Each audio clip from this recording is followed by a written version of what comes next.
Okay, so I want to show some new Arcana features. Let's light a candle to get started. And there is a stained glass window with portcullis in front of it. Those are 2D visual representations of barriers in a 6-dimensional metaspace. And so we are going to try to circumvent those by going out along the death axis. We're going to put a skull down, and the candle turns green briefly because we're moving out in the direction of death. We were propelled backwards, and let's see, the barrier's unbroken, so let's drink some blood. Put some blood in the cup. That will increase our velocity a little bit as we go out that vector. We broke through, but there's another barrier, and let's rev up the engines. The barrier's still broken. Let's try some absinthe. And there we go. We broke on through to the death realm. And so here we are in the death realm. While we're out here, I want to demonstrate the brazier. So we've got a brazier over here, and we can take burnable items and we can burn them. And we get a surge of flame, and we have charged the brazier's flame. We could then take a skull and put that on the brazier.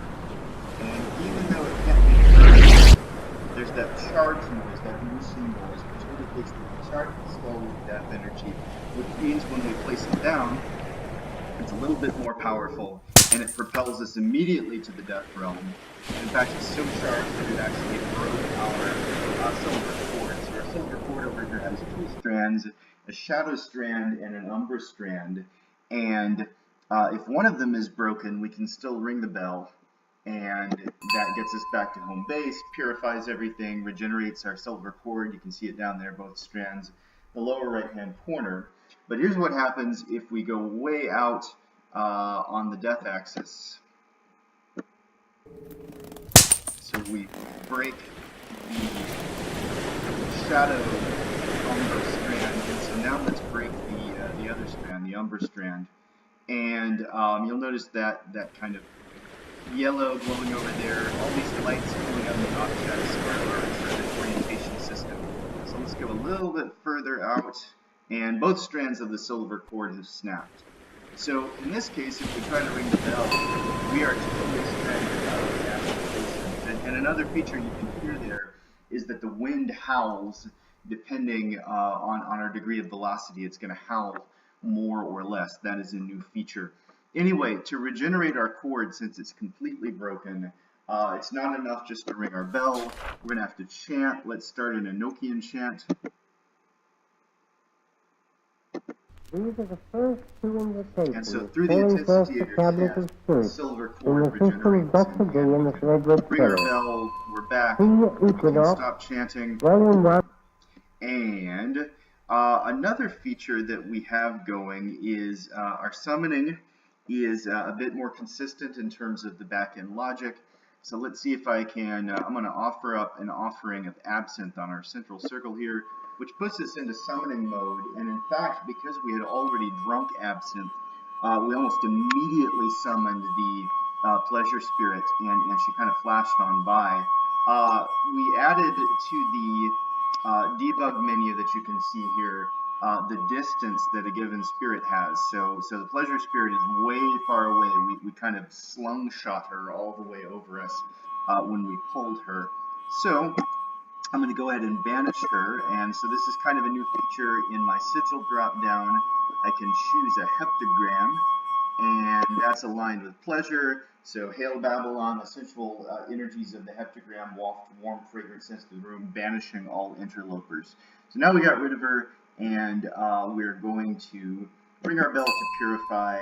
And let's see, let us empty out this cup because we don't want things to be moving at such a high velocity.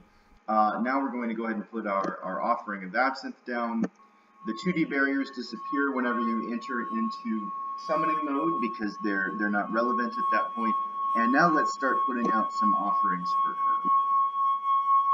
Alright, and it's kind of like we snagged some stuff as we also snagged the spirit. So some absinthe is starting to kind of come in there, and we can grab it. And let's see, let's do another offering. Oh, some candy starting to appear there. That's cool. Oh, and you can see the spirit too. So let's grab the candy, and let's see if we can get her a little bit more. The closer she gets, the more opaque she becomes. So that's what's going on there. And there she is. She's almost completely there. She's very close. And now we can go ahead and banish her again with a heptagram. And we'll probably have to switch to another one first. A pentagram will not banish her. You have to use the correct sigil aligned with the energy of the particular spirit. But now we've banished her, and let's see, let's clean up this absinthe. Now we've got candy in our inventory, which we could also use to summon and attract a pleasure spirit. Let's attract maybe a spirit of order. That might be an interesting thing to kind of look at. So let's put down a crystal as an offering to the spirit of order, and we will begin to pull. And yep, you can see him starting to come in. The order spirit is, we call him the Weaver. He is kind of inspired by China Mieville's Perdido Street Station and the kind of weaving spider that is dedicated to aesthetically pleasing patterns. Anyway, he's here, and to get rid of him, we would use a hexagram, which corresponds to planetary energies, hence dealing with order and chaos. And we got rid of him, and then we can clean up in this way. And so those are kind of some of the new features that have been added. We have the idea of burning things on the brazier to charge items. We have the idea of burnable and unburnable items. So if we try to burn something that is unburnable, then, we can potentially charge it. We have the idea of chargeable items. We have the idea of 2D representations of in-dimensional barriers. We have the idea of using various kinds of chants to regenerate our silver cord, and we've got a summoning system that is more reliable. So we can pretty much call in any spirit that we want to, as long as we have the proper offering. So that's what I wanted to show off this time, and thank you for watching, and see you next time.